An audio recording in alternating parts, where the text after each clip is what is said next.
Stevie Lynn Allison Osborne was a young child born on April 28, 2017, in Kansas City, Missouri. She lived in the Northland area of the city, which is a suburban part with many families. At the time of the events in 2019, Stevie was 2 years old. She was known for her happy nature and enjoyed simple things like watching the movie Frozen, especially the characters Anna and Olaf. She also liked sloths, playing with her grandmother's cat named Charlie, and spending time with her cousins. Her life was typical for a toddler, filled with play and family moments. Stevie's family included her father, Gary Lee Osborne, and her mother, Abigail Jean Morris, who went by Abby. Gary and Abby met in 2013 and started dating soon after. They got married before Stevie was born. Abby worked as a critical care nurse at St. Luke's Hospital in Kansas City. She had plans to go to nursing school to advance her career. Gary held different jobs, such as working at Motion Industries and later at Unilever. He was involved in Stevie's life and provided support. The family faced challenges when Gary and Abby separated in September 2017, when Stevie was just 5 months old. This led to a custody arrangement decided in January 2018. They shared joint legal custody, but Stevie lived mostly with Abby. Gary had visitation every other weekend and one overnight stay each week. He also paid more than $700 each month in child support to help with Stevie's needs. This setup allowed Stevie to spend time with both parents, but it created some tension between Gary and Abby. Stevie's extended family played a role in her life. On her father's side, her grandmother Valerie, called Mimi, was close to her. Stevie had cousins she enjoyed playing with. On her mother's side, Abby's mother Mindy, grandmother Carol Dixon, and great-grandmother Virginia Seller were part of her world. Virginia often helped with childcare. These family members provided support and care for Stevie. In early 2019, Abby began a new relationship with Joseph Chilson, who was a classmate from high school for both Abby and Gary. Joseph, often called Joe, moved in with Abby and Stevie at the Wild Oak apartment homes in Kansas City. This change brought a new person into Stevie's daily life. Joe was around Stevie when Abby was at work. There were some signs of issues in the home. Reports later showed that Joe had a history of anger problems. Abby knew about some of these concerns, but continued the living arrangement. Family members noticed small things, like Stevie's health or behavior, but nothing seemed urgent at the time. Gary observed Stevie during his visits and noted she was generally well, but he was not aware of any major problems. The city of Kansas City has services for families, including child protection agencies. These were later involved. Stevie's story highlights how everyday life can shift suddenly. Her family remembers her as a loving toddler who deserved a full life. In the months before the incident, Stevie had normal toddler experiences. She learned to walk and talk, enjoying simple toys and activities. Her parents captured moments in photos, showing her smiling and playing. The custody agreement ensured both parents stayed involved, but communication between them was sometimes strained. Abby's job as a nurse meant long hours, so she relied on others for help with Stevie. Joe became part of that support system. Family gatherings, like holiday parties, were part of their routine. One such event happened just before the tragedy. This period in Stevie's life was one of growth and family bonds, but underlying issues existed. These would come to light later. The context of a young child in a shared custody situation is common, but in this case, it led to difficult outcomes. Stevie's birth brought happiness to her parents. They chose her name with care, including middle names Lynn and Allison. She was their only child together. Gary and Abby tried to provide a stable environment despite their separation. The community in Kansas City includes many resources for parents. However, not all families use them. In Stevie's case, the family managed on their own until the events unfolded. This background provides a clear picture of Stevie's life before the sad day in December 2019. It shows a typical toddler with loving family members, but also some challenges that families face. On December 23, 2019, Stevie Lynn Allison Osborne's last day began like many others. She was at home in the Wild Oak apartment homes in Kansas City, Missouri. Her mother, Abby, left for work that morning, leaving Stevie in the care of her boyfriend, Joseph Chilson. Earlier that weekend, Stevie had shown signs of not feeling well. On December 21st, Joe had texted Abby that Stevie was vomiting. The next day, December 22nd, Joe said Stevie tripped over the family dog and hit her head, causing some bruises. That evening, Abby hosted a Christmas party at the apartment. Family members attended, including Carol Dixon, Abby's grandmother. They noticed Stevie was not her usual self. She had visible marks on her forehead, ears, and neck. Stevie was vomiting a lot and felt warm. Some guests suggested taking her to a doctor, but Abby thought it was a stomach bug. Photos from the party showed Stevie's condition. Later that night, Abby and Joe had an argument that turned physical, but they decided Joe would move out soon. The next morning, December 23rd, Abby went to work. Around midday, Joe called Abby to say Stevie had fallen out of bed and was not breathing. Abby told him to call emergency services. First responders arrived at the apartment and found Stevie unresponsive. They noted she had marks on her body. They started life-saving measures and took her to Liberty Hospital. At the hospital, Stevie was in cardiac arrest and had no pulse for about 20 minutes. Doctors stabilized her enough to transfer her to Children's Mercy Hospital in Kansas City for special care. There, she underwent emergency surgery to relieve pressure on her brain. Sadly, Stevie passed away during the procedure. The discovery of the situation came when Joe called Abby, and then emergency services were contacted. No one else was in the apartment at the time. Abby rushed to the hospital after the call. Gary, Stevie's father, was notified and went to the hospital as well. The police began their work right away. The Kansas City Police Department responded to the call and started an investigation. They interviewed Joe and Abby at the scene and hospital. Detectives collected evidence from the apartment, including photos and items. They also spoke with family members who had seen Stevie at the party. The scene was the apartment where Stevie lived with Abby and Joe. It was a standard two-bedroom place in a complex. Stevie's room had her bed and toys. The condition of the scene showed no obvious signs of struggle, but the focus was on Stevie's injuries. Medical staff reported the case to authorities because of the nature of the injuries. An autopsy was performed on December 24, 2019, by Dr. Altaf Hossein at Frontier Forensics. The findings showed Stevie had injuries from impact to her head and other areas. The cause of death was listed as complications from head injuries, ruled a homicide. This meant the death was caused by actions of another person. In the days after, the family dealt with great sadness. Gary and his family held a memorial for Stevie. They remembered her happy times. Abby also mourned, but tensions grew between the families. The community in the Northland area was shocked, as such events are rare. Media coverage was limited at first. Local news reported the death as a homicide in March 2020, when police confirmed it. Outlets like KSHB and the Kansas City Star shared basic details, but not much more due to the ongoing review. The public learned about the case through these reports. The community response included support for the family. A GoFundMe was set up by Gary to help with costs. People donated and sent messages of comfort. Child Services became involved to look into the care Stevie received. Initial findings pointed to concerns about neglect. The Missouri Department of Social Services Children's Division started a review. They interviewed people and looked at records. Their report, dated March 26, 2020, found signs of neglect by Abby and abuse by Joe. Police continued to gather statements. Joe gave different accounts of what happened. He first said Stevie fell out of bed, but details changed. Abby said she was not home at the time. The aftermath affected everyone. Gary sought answers and justice for Stevie. He met with police and prosecutors. The family held private gatherings to honor Stevie. Her gravesite is in Gladstone, Missouri, where people visit to remember her.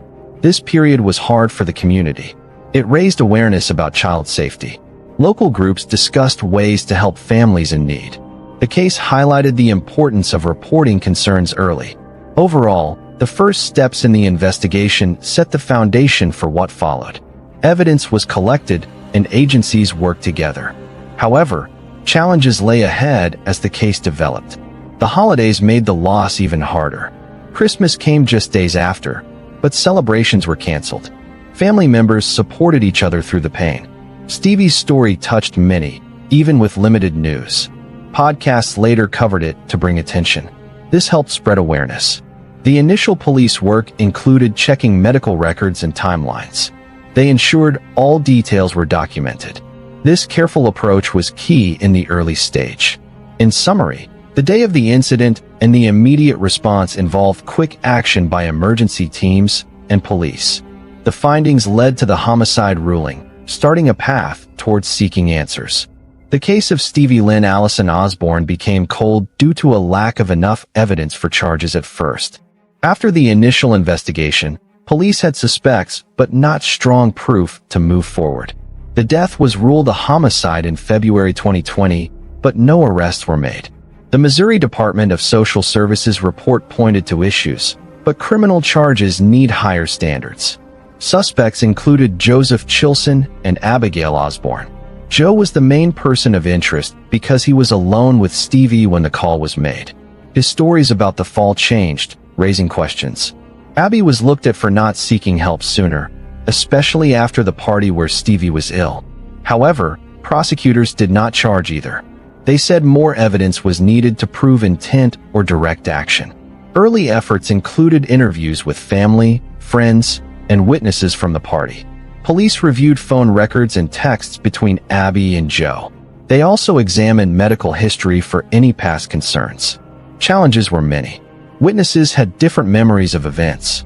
The injuries could be explained as accidents by the defense. There was no direct witness to any harmful act. The dormant years started after 2020. The case was reviewed periodically by police, but no new leads came up. In 2021, Joe took his own life on January 6th. This event stopped the investigation. Police said his action was like an admission, but they could not charge a deceased person. They decided not to pursue Abby, closing the criminal part. From 2021 to 2023, there was little progress. Gary pushed for more action. He met with Clay County Prosecutor Robert Sanders. The prosecutor explained that being a poor parent was not a crime. Without clear proof of Abby's direct role, no charges could be filed. Gary felt frustrated but continued to seek ways to keep the case open. Reviews happened through child services. The DSS kept Abby on the Child Abuse and Neglect Registry. This affected her job as a nurse. She could lose her license if the findings stood. Abby filed a lawsuit in April 2020 against the Children's Division to challenge the report. The case went to a bench trial in March 2023. As of mid-2023, no decision was made.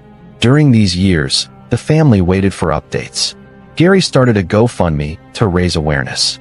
Podcasts like Suffer the Little Children covered the story in 2023. This brought public attention but did not lead to new evidence. The host spoke with Gary about the details and the lack of justice. No major progress occurred in 2024. More podcasts, like The Misery Machine, discussed the case. They noted no one was held accountable. The family marked anniversaries privately. Stevie's birthday on April 28th was remembered each year. Challenges included time passing, which made memories fade. Evidence like photos and reports remained, but no new tech was applied early on. DNA or other forensics were not key since the cause was impact injuries, not needing such tests. The case stayed dormant because the main suspect was gone and proof against the other was weak. Police focused on other active cases. Community interest waned without news updates. Gary and his family advocated for change. They wanted better laws for child protection. This kept Stevie's name in discussions, but the case itself saw no movement. In 2025, a Facebook post on April 28th noted Stevie's would-be 8th birthday. It said the case had no charges and little media coverage. The family continued to hope for justice. These years showed the difficulties in child cases. Without clear evidence, they can stall. The lack of progress left the family without closure. Reviews by victims' advocates helped Gary, but no results came. The lawsuit by Abby remained unresolved, adding to the delay. Overall, the cold case years were marked by waiting and small efforts to keep attention.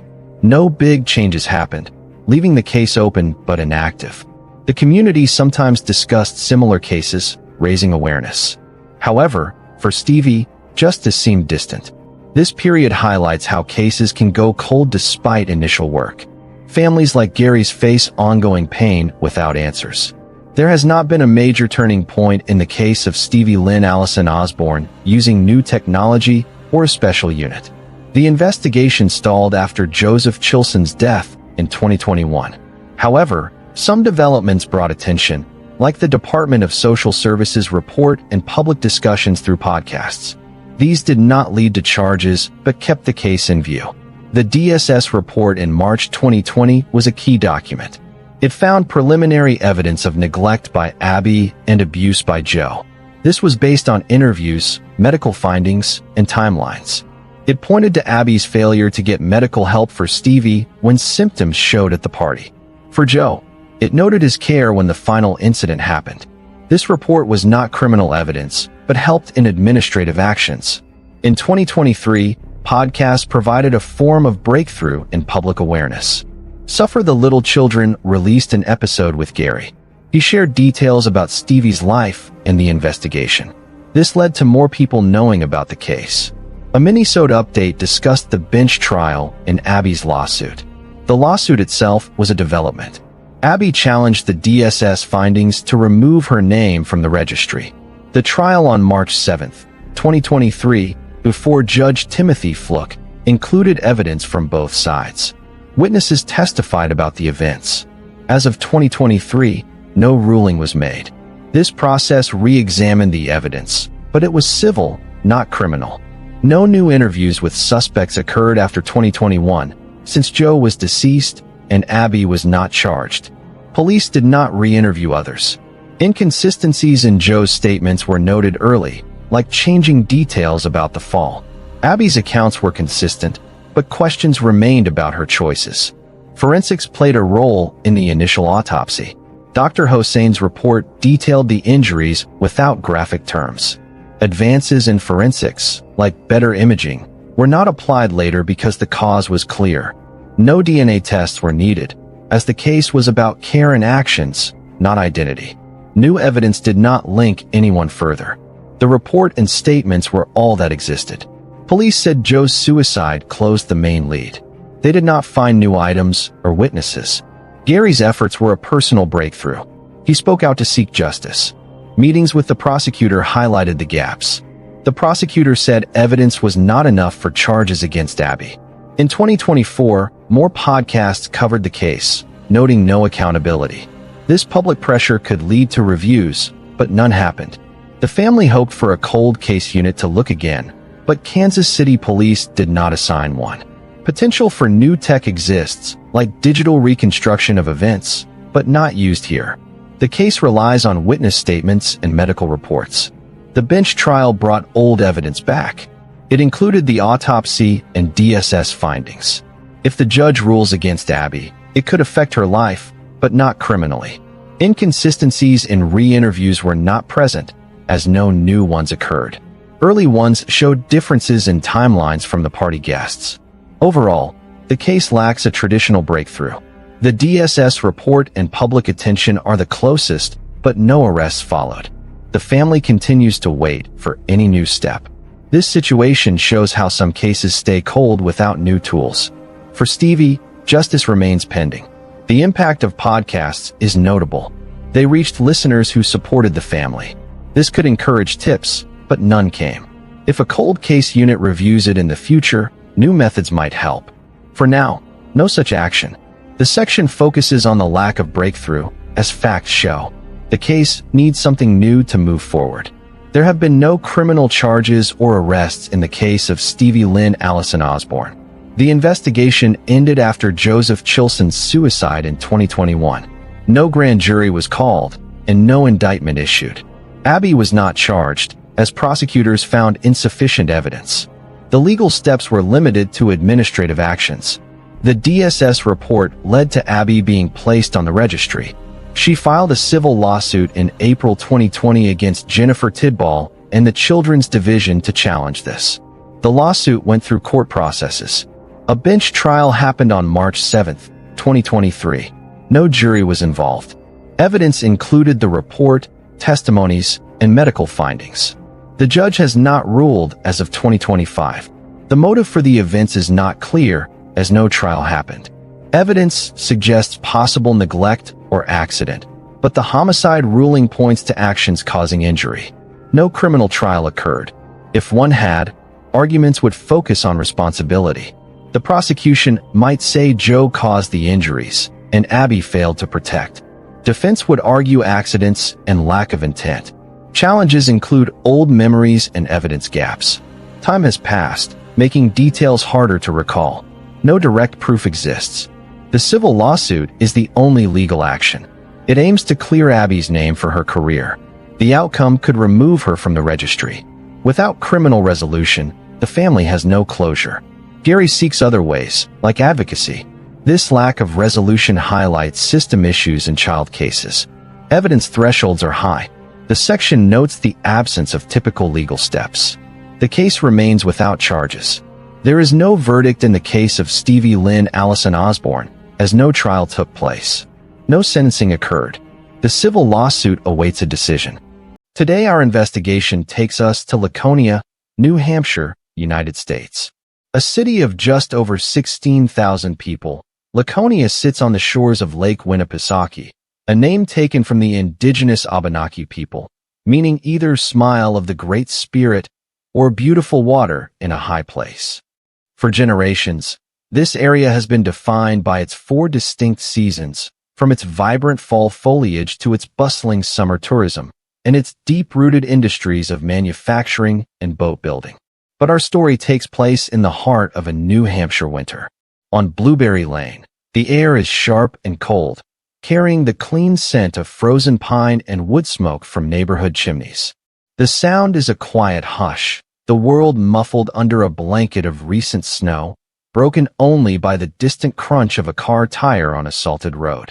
The apartments here are simple, functional structures, their windows glowing with warm, yellow light against the early evening darkness. On a night like this, you can picture families gathered inside, the everyday life that winter evenings bring, the murmur of television sets, the simple comfort of a shared meal. It is a picture of an ordinary, peaceful American town, a place where everyone feels secure. But on one specific Christmas Eve, that peace was about to be shattered forever. Okay, so we're about to get into the facts, but first, a quick note. Engagement keeps these stories going, so if you're watching right now, stop for a second. I want to know where you are. Hit that comment button and tell me what city and state you're listening from. It helps me out, and it's just fun seeing the community grow, right? Alright, let's go. But one thing that paints this city dark is the brutal murder of a little boy. On December 24th, 2019, Christmas Eve, in his grandmother's apartment on Blueberry Lane right there in Laconia, 5-year-old Dennis Vaughn Jr., a little boy everyone called Boo, he lost his life. And get this, the 911 call that came in, it was chaotic. First responders arrived to a scene you just can't unsee. A child, in a home that was supposed to be safe, was just gone. And the questions started immediately. I mean, how does this happen? On Christmas Eve of all days. So anyway, the medical examiner gets involved, right? And the ruling, when it came down, it was devastating. The official cause was ruled a homicide. Now, let that sink in for a minute. A homicide. For a 5-year-old. A little boy who should have been thinking about Santa Claus and opening presents. The specific, graphic details of the autopsy report are something we'll break down in the video, because seeing the evidence is crucial to understanding the full picture. It's one of those things you have to see for it to truly sink in just how terrible this was. So I need you to keep watching, because what we're about to show you in the official documents will make this tragedy, and the failure to prevent it, absolutely clear. And the state of this poor child, oh man. The condition he was found in, it just raised so many more questions than it answered. Like, what could possibly lead to that level of violence against a child? You know? The whole thing was just a tragedy wrapped in a mystery. And at the center of it all was this happy, smiling little boy they called Boo, whose life was cut short in the most brutal way imaginable. So let's talk about Boo. Because it's so So important to remember that he was so much more than just a headline. He was a little boy. His full name was Dennis Vaughn Jr., and he was born in, I think it was 2014, which made him 5 years old when all of this happened. His mom, Danielle Vaughn, she loved her kids more than anything.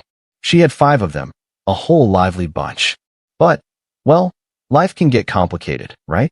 And a few years back, around 2017, the kids went to live with their grandmother, Sherry Connor.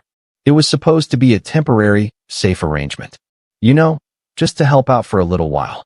But from what Danielle tells us, Boo, he was just this special little soul. He was playful, you know? The kind of kid who would just light up a room with his smile. He was affectionate, too. He'd give you a hug for no reason at all. But he also had this shy side to him. Like if he didn't know you, he'd maybe hide behind his mom's leg for a second before peeking out. He was just starting school, you know, just beginning that big adventure. And his mom, she had all these hopes for him. Like any parent, she imagined his future. She thought maybe he'd be a builder or an artist because he loved creating things. He was just at that age where everything is possible and your whole life is ahead of you. Now, I want to share a little something that really sticks with you. There was this one time, and this is according to what people who knew the family have said. There was a time at a school function or just out in the neighborhood where someone noticed Boo. And he had this incredible smile. It was the kind of smile that just made you smile back, no matter what. But this person also noticed something else, something that made them pause. They saw a mark on him, you know? A bruise that just didn't look right for a happy, playful 5-year-old. It was one of those moments that makes you feel a little knot in your stomach, but you maybe second-guess yourself. You wonder if you should say anything. But in that same moment, Boo just looked up, with that big smile of his, completely focused on something simple, like a colorful drawing or a toy he was holding. He was just living completely in that innocent moment, unaware of anything else. And that's the thing. He wasn't a case file. He wasn't a statistic. He was a little boy named Boo who had a smile that could light up a room. And that makes everything about this so much harder to understand. So now we have to talk about the day it happened. And I have to warn you, this is where it gets really difficult. We're looking at December 23rd, leading into the 24th in 2019. And based on what the legal documents allege, this is the timeline that was laid out. So, the day starts, and get this, the children were reportedly awakened and almost immediately subjected to a series of physical punishments. I mean, we're talking about things like being made to run up and down the stairs inside the apartment over and over, or being forced to run in place for a really, really long time. And the reason, according to the reports, things like leaving clothes on the floor. Just normal kid stuff, you know? So the day goes on, and these punishments continue. And you have to picture the scene inside that apartment on Blueberry Lane. The kitchen, the hallway, the stairs, these ordinary spaces become the setting for something so tiring for these kids. And then, things start to take a very bad turn. One of the children, and we believe it was Boo, he just couldn't keep going. He reportedly collapsed. And after that, the symptoms began. He developed a fever. He was unable to eat or drink. And then, the most chilling part, he began to experience what can only be described as a state of confusion. He was seeing things that weren't there. Now, through all of this, the grandmother, Sherry, was the adult in charge. The siblings were there, witnessing all of this, which is just unimaginable. And their mother, Danielle, she wasn't in the apartment, but she had this feeling. You know that gut feeling something is wrong. She was trying to make contact. She was getting alarmed. But no call for professional medical help was made until it was far, far too late. The 911 call didn't happen until the evening of the 24th. And I have to leave you with this one detail, this one thing that just haunts you. As this little boy's condition was getting worse, in his state of confusion, he said something. He talked about seeing something scary. He mentioned something coming for him.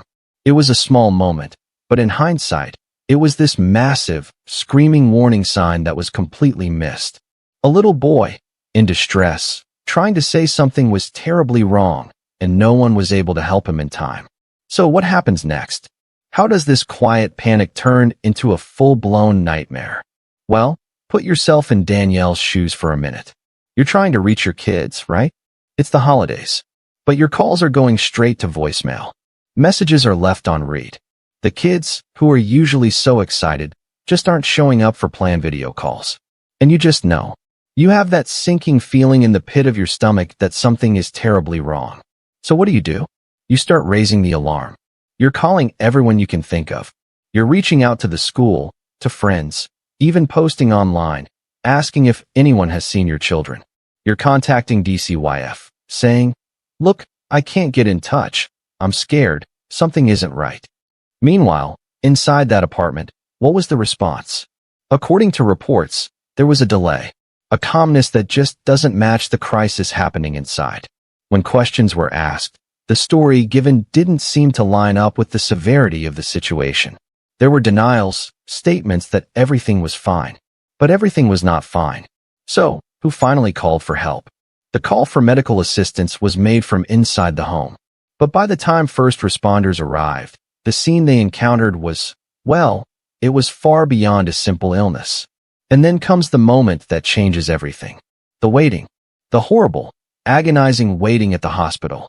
And then, the official word comes down. It's not an accident. It's not a sudden, natural illness.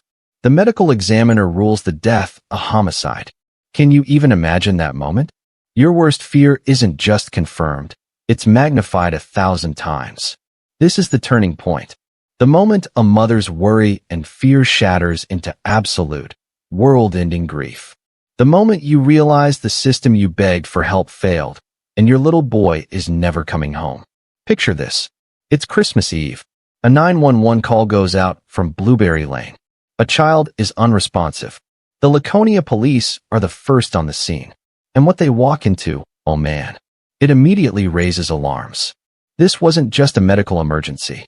The state of the apartment, the condition of the other children, it just didn't add up. So the call goes higher. Belknap County steps in, and soon, the state police major crime unit is there. The lead prosecutor, County Attorney Keith Cormier, now has this case on his desk. And the evidence they started to compile? It's just overwhelming. Let's talk about the medical examiner's report. Seriously, how does this even happen? The report detailed more than 60 separate marks on this little boy's body. Fresh bruises. Old bruises in various stages of healing. The scene itself had no sign of a break-in, which tells you the threat was already inside. And then they talked to the other kids, the siblings, and their interviews painted a picture of a home that was a living nightmare, a pattern of ongoing harm. So, was Boo alive when help finally arrived? That's the most heartbreaking part. He was not. First responders pronounced him deceased at the scene. He was already gone. And while this massive investigative machine is kicking into gear, while the family is being shattered by grief, what was the grandmother saying? Keith Cormier pointed out the stark contrast. She was apparently denying any wrongdoing, suggesting it was some kind of natural illness. That's just wild. You have all this physical evidence, the accounts from the other children, and you're claiming it was natural? The arrogance of that, in the face of such a tragedy, it just makes you wonder what was going through her mind. The red flags weren't just waving, they were screaming. So, the investigation begins. And the evidence they uncovered was both overwhelming and deeply, deeply disturbing. Let's break it down, because this is where the full picture of what happened to Boo and his siblings comes into horrifying focus. First, the forensic evidence. The official report concluded the cause of death was blunt force trauma to the head and neck. But that was just the tip of the iceberg. The examination revealed more than 60 separate marks on this little boy's body. Dozens of them were on his head alone. And critically, many of these injuries were fresh. This wasn't the story of old accidents. This was evidence of a recent, violent event. Now, let's talk about the timeline, because this is where the frustration really starts to build. The grandmother, Sherry Connor, had custody of the kids since around 2017. And get this, from that point on, the reports to DCYF started piling up. We're talking about more than 25 separate reports alleging that these children were in a bad situation. Especially in the months leading up to Boo's passing, from September to December of 2019, the warnings were constant. There were even internal emails from the school expressing concern. So why, with all these red flags, Did it take 5 years for an arrest? That's the million-dollar question. The case moved from the state AG's office to Belknap County, and it wasn't until June of 2024 that the county really took the reins. The indictment finally came down in August of 2024. The defense would later argue this delay was a problem, but the prosecution was building a case that had a huge obstacle. The system itself had failed to see the danger. And what was that case built on? The most heartbreaking evidence of all, the statements from the surviving children. They described a pattern of ongoing cruelty that it's hard to even talk about. They spoke of being forced to run for long periods, up and down the stairs. They described being deprived of food and water. They recounted being subjected to extremely hot and cold water. They mentioned painful substances being applied to sensitive areas. They talked about having their faces covered and being held underwater. It was a life of constant fear and control. The motive, according to the theory, was about punishment escalating out of control. It was about enforcing absolute obedience for minor things, like clothes left on the floor. And after Boo was seriously hurt, there may have been a desperate attempt to avoid getting medical help, to try and explain away the visible marks, to suppress the truth. And the final, chilling twist? In August 2024, Sherry Connor was indicted. The charges were severe: manslaughter, negligent homicide, multiple counts of assault, and even witness tampering. The person who was legally entrusted with protecting these children was now charged with causing the death of one and harming the others. So we are left with one burning, unanswerable question. How many cries for help were filed before Boo died?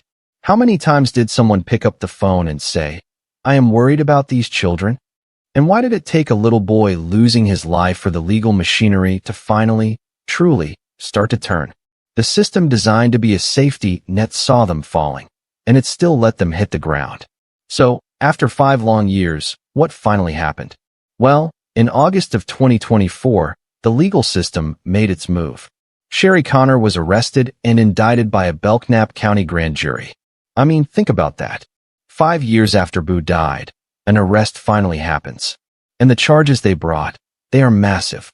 Get this: manslaughter for recklessly causing death, negligent homicide, and then a whole list of first- and second-degree assault charges for what happened to Boo's siblings.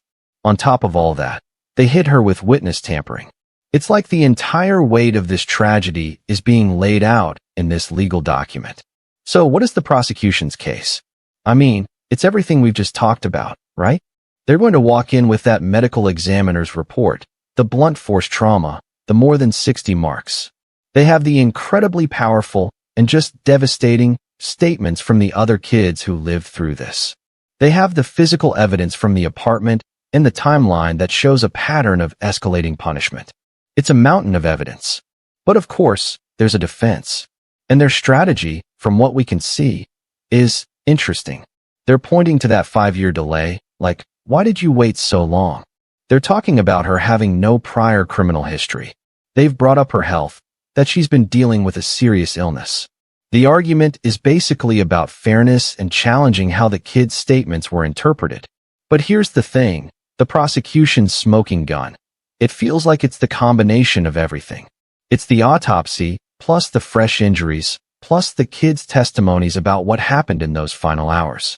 It's just this perfect, horrible storm of evidence. And the witness tampering charge? That just suggests a consciousness of guilt, you know? Now, as for pretrial stuff, the judge has not been lenient. Her request for bail was denied. She's being held in custody, and the Supreme Court upheld that decision. So she's sitting in jail, and the trial is scheduled.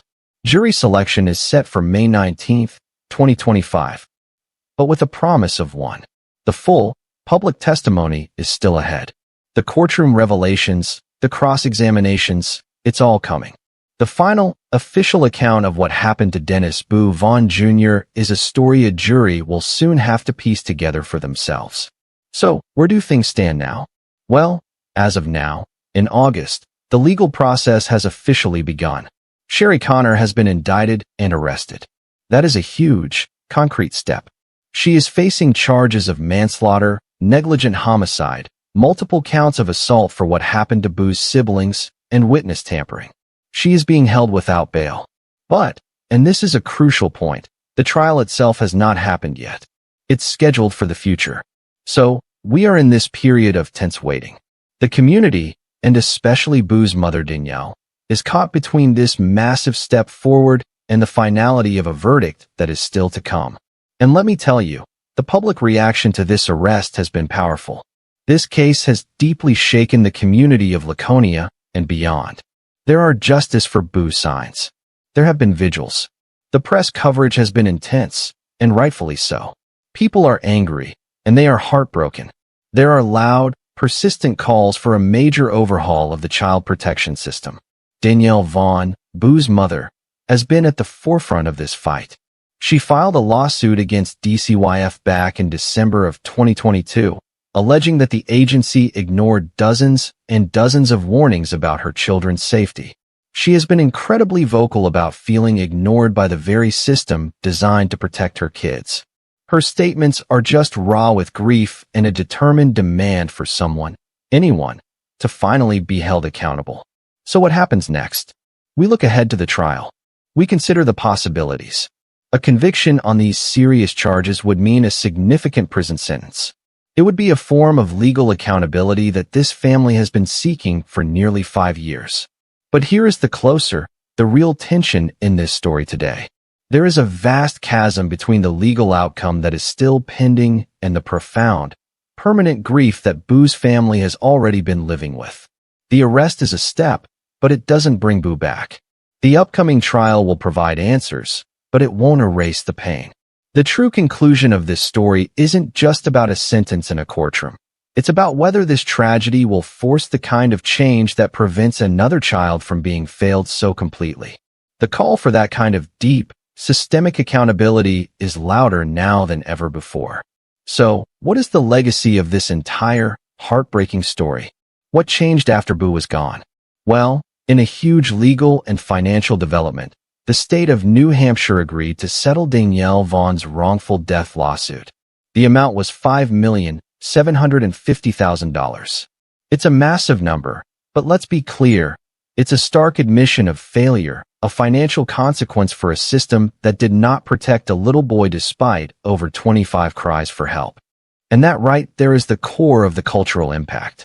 This case became a lightning rod. It's not just another tragic story. It's the story that made neighbors, teachers, and an entire community in Laconia and across New Hampshire ask a terrifying question. If the system could fail this badly here, could it fail anywhere? It has forced a painful, necessary conversation about the DCYF, about oversight, and about whether reports are ever truly heard. The controversies still linger, and they are heavy. Why did it take 5 years for an arrest? Were those dozens of reports properly investigated? The witness tampering charge alone suggests a desperate attempt to suppress the truth. People are left wondering if the charges are enough, or if any legal outcome can ever truly provide fairness for a loss this profound. So, when we do our final reflection, we have to look at the cost. The cost to Danielle and her family is immeasurable. No settlement can ever replace her son. The cost to the community is its trust, the shattering of the belief that institutions will keep children safe. We close by bringing it back to the city. Laconia, a beautiful town on a lake, will always remember Dennis Boo Vaughn Jr. His story is a permanent stain, a reminder that safety is not a guarantee, and that ordinary, peaceful lives can be shattered in an instant. The memory of Boo is now forever tied to a plea for vigilance, and a warning that systems must do better, because the cost of failure is a price no family should ever have to pay. Hearing directly from Danielle, it changes this story. It's not just facts anymore. It's a mother's heartbreak, raw and unfiltered. She remembers her son, her Boo, as this little boy with a smile that could stop you in your tracks. But her other memories are of fighting, constantly fighting. She made report after report to DCYF. She begged them. She told them, "My children are not safe in that home." Teachers and neighbors saw things, too, and they also called. But nothing happened. She says the feeling of being ignored, of screaming into a void while your children are in danger, it's a pain you can't describe. Her journey has been a nightmare. She lost custody back in 2017, and from that moment, her life became a battle to get her kids back, to be heard. And then, to have her worst fear come true, and to now sit in a courtroom, hearing the clinical details of what happened to her son. It's a fresh hell every single day. She holds on to small, precious anecdotes. The last time she saw Boo, his hug, the sound of his laugh. Those are the memories that are supposed to be comforting, but now they're also haunting, because she knows what came next. She knows now about the suffering he endured, and that is a knowledge no parent should ever have to carry. Her closing thought is simple, fueled by a grief that will never fade. She longs for justice, not just in a legal sense, but a true acknowledgement of the failure. She believes that the person responsible must be held fully accountable, and that the system that enabled this tragedy must be fundamentally changed, so that no other mother ever has to feel this pain or fight this same, impossible fight. So, what remains after the evidence is presented and the headlines fade? We know a little boy is gone. We know a system received over 25 warnings and failed to act. What we don't yet know is if true accountability will ever be reached. The cost is staggering. It's measured in Boo's lost future, in the deep trauma his siblings will carry, and in a mother's endless grief. But the moral cost is perhaps the highest, the shattering of our trust that the systems we put in place will function when it matters most. This is not where the story can end. There must be a call to action. The DCYF and agencies like it across the country must be overhauled with transparent oversight and real accountability. They must be made to listen. As listeners, what you must carry forward is this: be the voice that does not stay silent.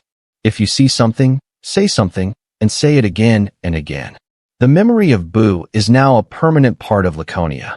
It's a reminder that the safety of a city isn't determined by its beautiful lakes or quiet streets, but by what happens behind closed doors, and by whether we, as a community, have the courage to look. Our investigation began in Laconia, New Hampshire, a place of ordinary life and profound beauty. That beauty remains, but it is now forever guarded by the memory of a little boy, a reminder that it can be shattered in an instant, and that its protection is a responsibility that falls to every single one of us. February 17th, 2020. The day started peacefully in Fort Myers, Florida. But in a blink, an ordinary drive became a tragedy. A minivan veered off on a street in Boulevard, smashed into palm trees, flipped over, and little 3-year-old Serenity Rose Robinson, not wearing a car seat, was thrown from the vehicle. Her mother, Leslie Jo Ziegler, survived with minor injuries. Serenity did not. As first responders rushed to the scene, the crash looked like a nightmare. Emergency crews found Serenity lying on the pavement, alone and unprotected. Her mother slumped nearby, clearly impaired by drugs. Witnesses screamed. The air smelled of gasoline. The world froze. This was not just an accident. It was a preventable tragedy set in motion by choices. A tiny child paid the highest price. If you are watching from anywhere around the world, please subscribe, like, and comment with your city or state. Spread this story. Awareness can save lives. The video you're about to watch isn't just about a crash. It's about failure, 2 failures. First, a mother drove under the influence of multiple drugs, without securing her child. Then, a police officer stopped that same mother a month earlier, found drugs in the car and the little girl sleeping unrestrained, but he chose not to report it. He let them go. 1 death followed. 1 investigation. Where was justice? This story will take us back in time, to January 18th, 2020, when Fort Myers officer Tyler Williams pulled over Leslie. In the van, meth, heroin, needles, and Serenity asleep in the back. The officer saw it all. Instead of calling the Department of Children and Families, he gave a warning and said he didn't want to deal with DCF that early in the morning. No arrest. No report. A free pass. A month later, Serenity was dead. Stay with me. Once we go through the courtroom and see how this affected Serenity's family and the local community, I want to ask you something deeply personal. if Officer Williams had done his duty on that January morning, if he'd acted when he saw a toddler alone with drugs in the car, do you think Serenity might still be here with us today? Serenity Rose Robinson was just 3 years old. A bright and playful little girl living in Cape Coral, near Fort Myers, Florida. She loved giggling in the bathtub, hugging her family at bedtime, and chasing bubbles in the yard. Family and friends describe her as curious, full of energy, always ready with a smile that could light up any room. She was the light of her mother's life. Her mother, Leslie Jo Ziegler, was about 30 and struggled in ways many parents might not show. She had lost her driver's license, faced past issues with controlled substances. She wasn't perfect, but she tried. Together they lived in a modest neighborhood. On the surface, it looked ordinary: morning routines, school pickups, Sunday dinners. Leslie tried to keep Serenity safe and cared for, and neighbors remember Leslie doting on her daughter, even amidst personal stress. In early 2020, life felt fragile. Leslie carried emotional weight, facing legal troubles, financial strain, and personal challenges. She loved Serenity deeply, and on good days, they played superheroes in the backyard. On hard days, Leslie felt pressured, fatigued, and distracted. That tension built, day by day, until February 17th, when everything the mother and daughter shared would come crashing down. Serenity may have lived in an imperfect home, but she was loved. The mother-daughter bond was real.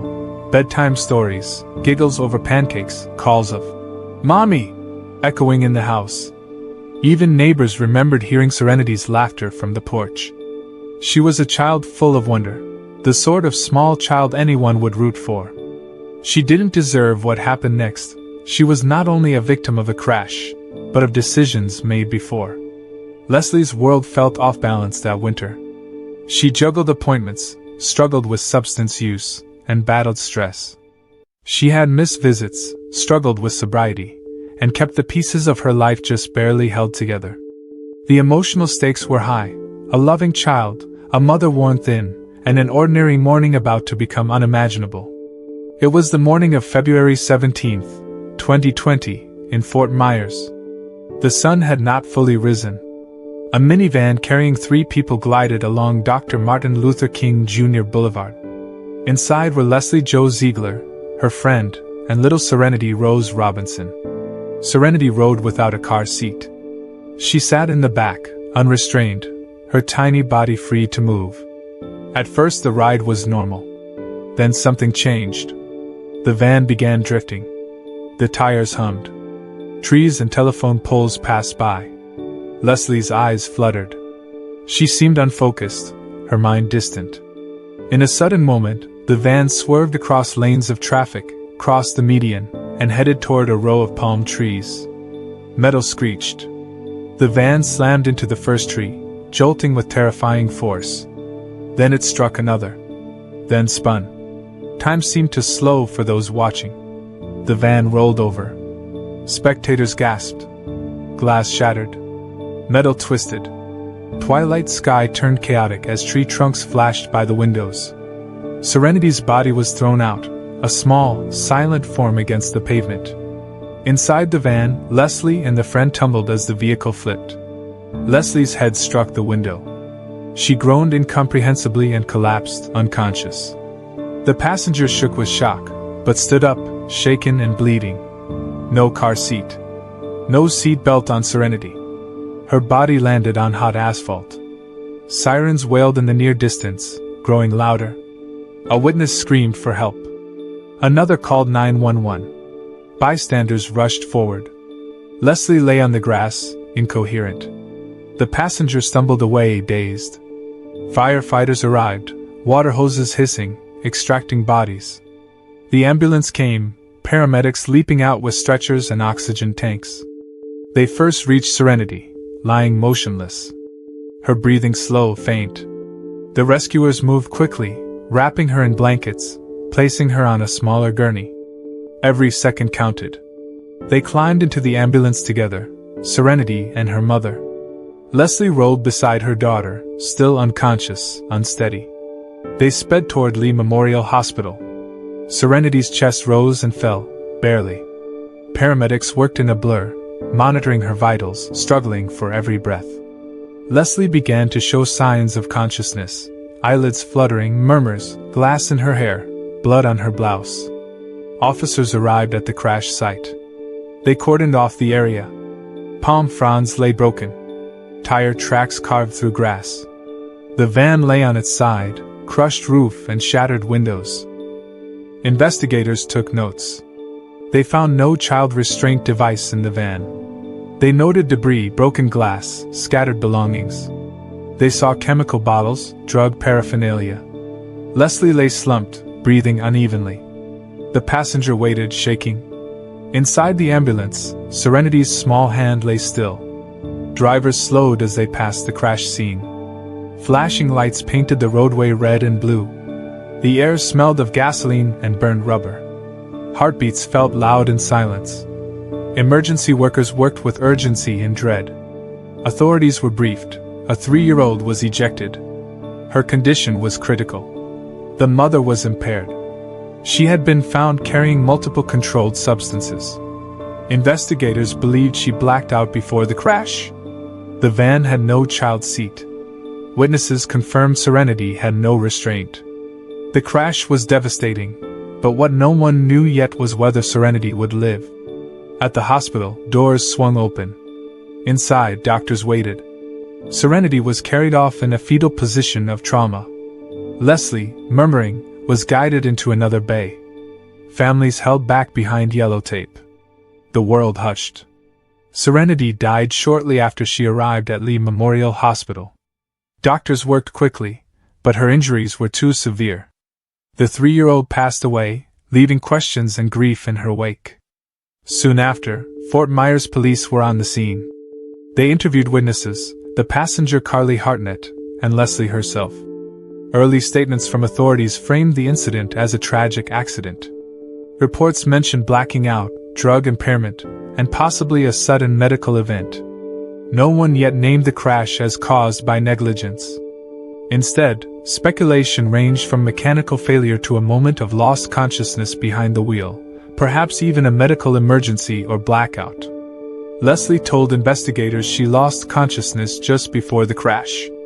She claimed she had no control over the van as it veered off the road. Investigators noted that there was no child restraint device inside the vehicle, and that Serenity was completely unrestrained at the time of the crash. The passenger, Carly, described the drive as normal until the van suddenly drifted and rolled, echoing the narrative of a loss of control. Meanwhile, speculation began to swirl. Some neighbors asked, was someone else driving? Some rumors floated about foul play. Others suggested a medical crisis, like a seizure or a sudden health breakdown. Investigators checked maintenance records and tire conditions.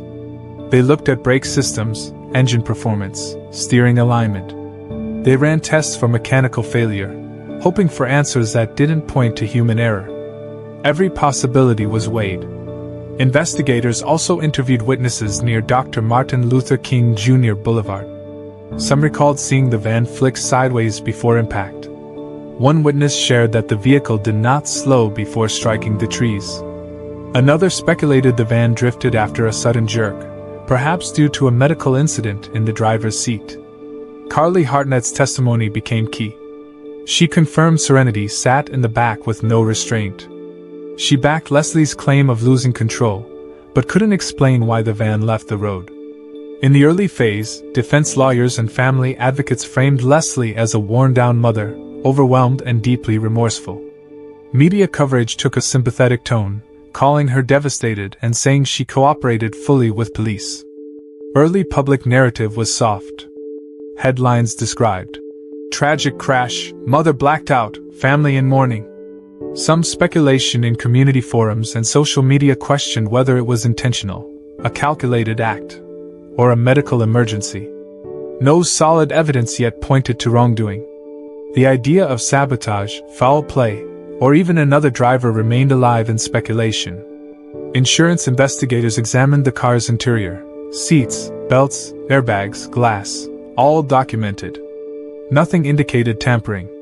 Still, questions lingered. investigators explored alternative leads. They considered if someone else had switched seats with Leslie, or if the passenger suddenly took control. They weighed whether alleged medical history of Leslie might have played a role. Was she fainting?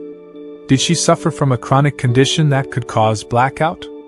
They checked her medical visits, prescriptions, appointments. But medical records remained sealed, and theories stayed speculative. As attention turned to Serenity's tiny body, the emotional toll on the family was visible. Yet legal investigators remained thorough. They looked into toxicology, possible substances in Leslie's system. In the coming days, police would confirm impairment by multiple controlled substances, shifting the story. But at this early stage, investigators and the public held out hope it was a freak accident, not criminal negligence. The defense strategy appeared to rest on uncertainty, blame the unknown. Let time pass. Question the facts. Suggest alternate causes. Delay conclusions. Suggest that perhaps no one was at fault. Investigators turned their attention to police records and discovered a startling fact.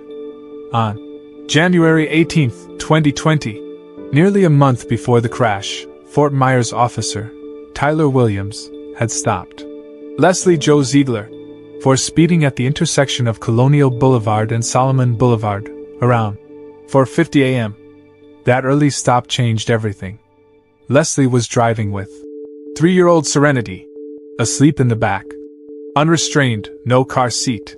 In the vehicle, authorities found methamphetamine, heroin, and drug paraphernalia. Instead of arresting Leslie or calling the Department of Children and Families, Williams issued a warning. He later said he didn't want to deal with DCF at 6 o'clock in the morning. In body camera footage, Williams warned Leslie, "We're going to have a whole come to Jesus that we're going to change our lifestyle. I don't need this in front of a child." His words, haunting in hindsight, showed awareness of the risk. Yet he did not act on it. This revelation became the dramatic pivot. What once seemed a tragic accident now looked like a failure of the system. If the proper response had been made that January morning, if DCF had been notified or Leslie arrested, Serenity's death might have been prevented. The story shifted from tragedy to potential negligence by a public servant tasked with protection. Prosecutors charged Officer Williams in June 2020 with a third-degree felony, failure to report suspected child abuse or neglect. Fort Myers Police Chief Derek Diggs stated that the officer had a legal duty to protect the child but failed to do so. Williams was placed on administrative leave, and Internal Affairs opened a full investigation. The case took on new weight. It wasn't only about Leslie's actions anymore. Now one had to ask, could this death have been stopped by an officer who chose inaction? Public shock intensified. The same city grieving Serenity's loss now confronted a new question. Did someone sworn to protect actually play a part in this tragedy? Across news outlets, the narrative flipped. No longer just a crash, but a warning. If those meant to enforce the law ignore clear danger signs, the consequences can be fatal. Defenders of Williams argued that there were no visible signs of neglect at the scene. The child looked clean and well cared for. Williams claimed that DCF reports got them nowhere, and that he believed giving a firm lecture would prompt change. Still, the laws and policies demanded he act. In November 2020, a judge dismissed the criminal charges. The ruling said there was no nexus between the traffic stop conducted by defendant and the accident that resulted in that death. In effect, because the crash happened weeks later, the court found the stop and the later crash too disconnected for criminal liability. Even so, the case against Williams had cast a long shadow. He was fired by the Fort Myers Police Department after the Internal Affairs investigation concluded there were policy violations. Though criminal charges were dropped, his career ended.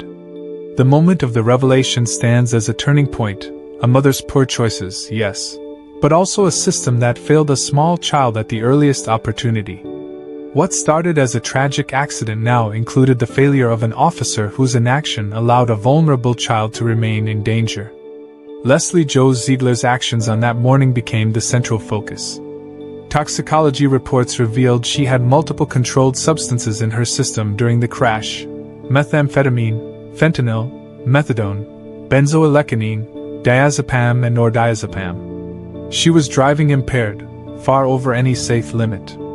Investigators confirmed the vehicle had no child restraint device, and that Serenity was completely unrestrained at the time of the crash. These facts turned speculation into proof. Prosecutors charged Leslie with aggravated manslaughter of a child by culpable negligence, as well as DUI manslaughter and driving with a suspended license. The charges show how her impaired driving, disregard for safety laws, and failure to restrain a child combined in a fatal outcome. Her motives were not planned harm, but the result of negligence, reckless choices made under the influence. Court filings describe how Leslie had a history of substance use and struggled with sobriety. She had lost her driver's license before February, and a combination of stress, emotional fragility, and substance impairment created a dangerous mix. On that drive, she blacked out.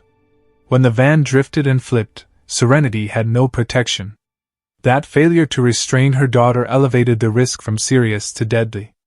In her trial, prosecutors argued these elements: impairment, blacking out, suspended license, and unrestrained child, made her decisions the direct cause of death.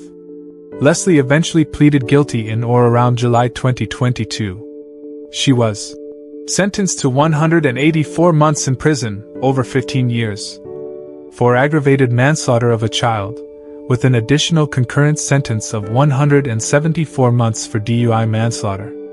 She will serve 10 years of probation after release, along with substance abuse counseling, DUI school, a strict curfew, random drug testing, community service, and was permanently banned from driving. Her license was revoked, and fines and court costs were imposed on her.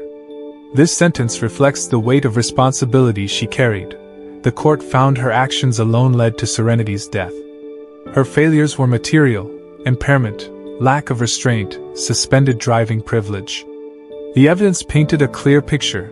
Accidental death could have been prevented with sober driving, restraint use, and legal compliance. By contrast, Officer Tyler Williams faced a different path. The earlier traffic stop in January 2020 exposed his inaction. He encountered Leslie with drugs in the vehicle and an unrestrained toddler asleep in the back. The law required him to act and notify child services. Instead, he let them go with a warning. Prosecutors charged him with third-degree felony for failure to report suspected child abuse or neglect. Williams was placed on administrative leave. An internal investigation found policy violations. He was later fired. But in November 2020, a judge dismissed the criminal charges. The ruling concluded that there was no nexus between the traffic stop and the later crash, meaning the court found that the officer's failure to report could not be legally connected to Serenity's death weeks later. Without that legal link, criminal liability did not stick. Leslie remained in prison, but Williams walked away. This contrast deepens the emotional tension. The mother, impaired and negligent, took full legal responsibility and was punished harshly. The officer, who arguably had the power to help, was absolved of criminal charges, even while internal discipline ended his career. In public statements, law enforcement and prosecutors emphasized the system's obligations, but the law's reach ended where legal causation could not be proven. Court documents and press releases highlighted the divergence. Leslie's conviction underscored the consequences of driving impaired and failing to protect a child. Yet, in dismissing charges against Williams, the judge leaned on legal technicality: temporal distance, no direct causation, separation of events. To many in the community, it felt like two systems, one punitive toward the mother, one protective of the institution. The weight of the case rested on one person, Leslie. Her plea and sentence closed one chapter in the courtroom. Meanwhile, Williams's dismissal of criminal liability cleared him the way to new employment, and later new legal issues, but not for this case. The emotional impact remains stark: one person punished for negligent homicide, another person who saw danger and did nothing, and escaped criminal charges. This divergence shaped the narrative. Mother and child connected through tragedy. Mother convicted, child lost. Officer investigated, fired, then freed by lack of legal link. The court filed against both, but only one carried the weight. That contrast would fuel outrage, mourning, and ongoing debate about accountability for those sworn to protect. Leslie was arrested in April 2020, turning herself in after authorities identified her as the driver who crashed the minivan. She faced charges that included aggravated manslaughter of a child, DUI manslaughter, and driving with a suspended license. In the early hearings, she was held without bond. Her defense argued she was remorseful, impaired by substances, and emotionally fragile. They painted her not as evil, but as overwhelmed and deeply regretful.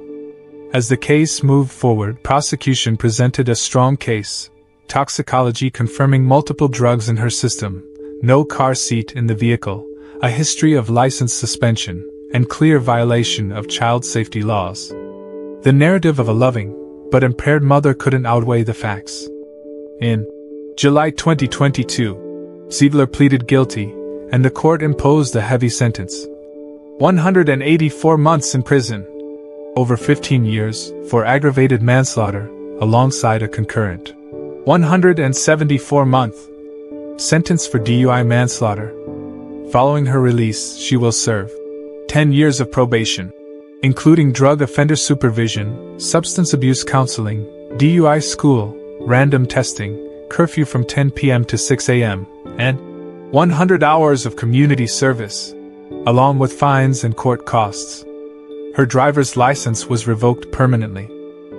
Meanwhile, the case against Fort Myers officer, Tyler Williams, took a different course. Williams was accused of failing to report suspected child abuse during a January 2020 traffic stop, where he found Leslie driving with drugs in the car and Serenity unrestrained. Though prosecutors charged him with a felony for failure to notify Child Protective Services, a judge ultimately dismissed the criminal charges in November 2020, citing no legal nexus between the stop and the later crash. Williams was placed on administrative leave, and Internal Affairs concluded he violated departmental policies. He was fired in 2021, but never faced criminal liability in Serenity's death.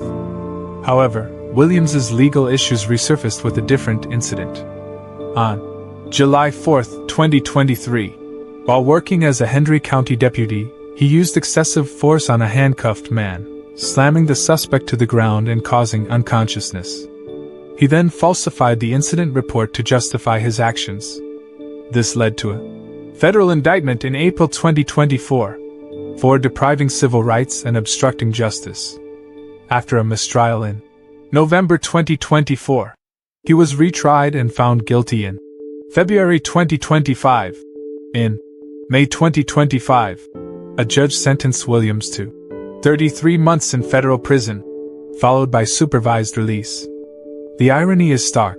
Williams avoided criminal consequences for failing a toddler and an entire community when Serenity died, but was later punished for a violent act unrelated to child welfare. Meanwhile, Leslie remains fully accountable for her decisions that cost her daughter's life. The community impact has been profound. The Fort Myers Police Department conducted internal reviews, prompting policy changes and stricter guidelines around child welfare stops. Public trust eroded, and families demanded better oversight. Serenity's memory reverberates, not as a case file, but a wake-up call for vigilance and enforcement. In the end, the story is about loss and missed opportunity. One unreported traffic stop, one mother's impaired decision, one small child's life ended senselessly. What was lost? A toddler's laughter, a future cut short, a mother undone. The lessons: child safety must never be ignored, substance abuse and legal duties carry weight, and institutions must act, not retreat. Serenity's story remains a powerful, tragic testament. When duty fails and choices are careless, the consequences are irreversible.